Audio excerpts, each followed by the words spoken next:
Hey everyone, in this video I'll show you how to turn off headphone mode on Android. Let's get started. First, try plugging your headphone back in and unplug them slowly. This helps your phone detect that they've been removed.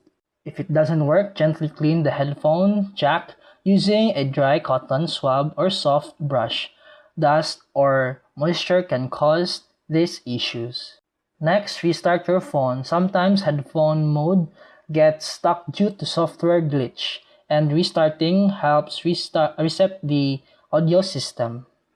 If it's still stuck, go to Settings, Sound, and Vibration, then Audio Output. Switch your audio output to speaker manually. You can also plug in a Bluetooth speaker or earphones, then disconnect them to refresh the sound system. And that's it for today's video. If you found this helpful, please like and subscribe for more videos.